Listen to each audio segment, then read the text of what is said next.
Hi students, welcome to C Aman Semwal classes.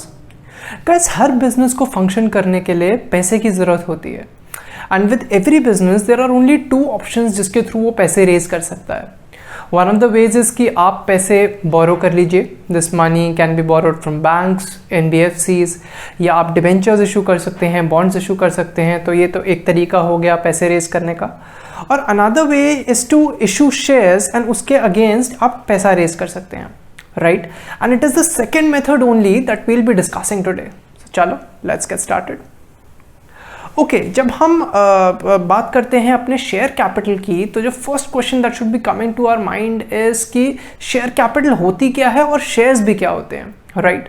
तो जब भी एक कंपनी शेयर्स इशू करके पैसे रेज करती है to meet its capital requirement, तो जो पूरा का पूरा पैसा वो रेज करती है that is called share capital, and what it issues to the investors against the share capital that it has raised is nothing but shares. तो अगर एक बहुत ही सिंपल एग्जांपल लें कि अगर एक कंपनी को 10 लाख रुपीस रेज करने थे, तो उसने 1 लाख शेयर्स जो हैं 10 रुपीज़ ईच के वो इशू कर दिए होंगे अपने इन्वेस्टर्स को। तो इन्वेस्टर्स को शेयर्स मिल गए एक कंपनी के, और कंपनी को उसके अगेंस्ट कैपिटल मिल गया। शेयर को शेयर इसलिए कहा जाता है because it is nothing but a share in the ownership of a company. This is very very important to understand by shares वाला जो वर्ड ही आता है वो कहाँ से डिराइव होता है। ऑल्सो शेयर्स जो हैं वो दो तरीके के हो सकते हैं। There can be equity share capital and there can be preference share capital. अब दोनों के बीच में फ़र्क क्या होता है ये समझने की कोशिश करते हैं। जो प्रेफरेंस शेयर्स होते हैं उनके पास दो ही तरीके की प्रेफरेंशियल राइट्स होती हैं as compared to equity shares, right? ये पहली राइट जो वो एंजॉय करते हैं ओवर इक्विटी शेयर्स वो होती है राइट टू रिसीव डिविडेंड की। इसका ये मतलब हुआ कि एक कंपनी का बोर्ड जब भी डिविडेंड डिक्लेयर करेगा और उसको बाद में जो शेयर होल्डर्स हैं वो AGM में अप्रूव करेंगे, उस पर्टिकुलर केस में पहले जो डिविडेंड मिलेगा वो प्रेफरेंस शेयर वालों को मिलेगा और उसके बाद इक्विटी शेयर वालों को मिलेगा।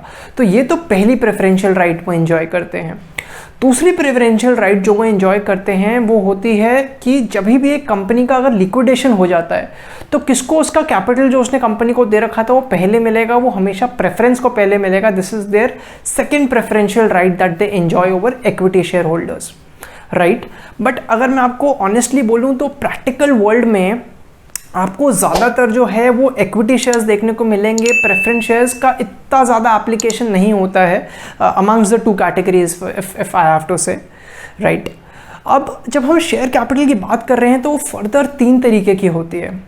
पहली हो गई अपनी ऑथराइज शेयर कैपिटल, दूसरी हो गई अपनी इशूड शेयर कैपिटल, और तीसरी हमारी हो गई सब्सक्राइब शेयर कैपिटल। बहुत ही सिंपल तरीके से समझते हैं।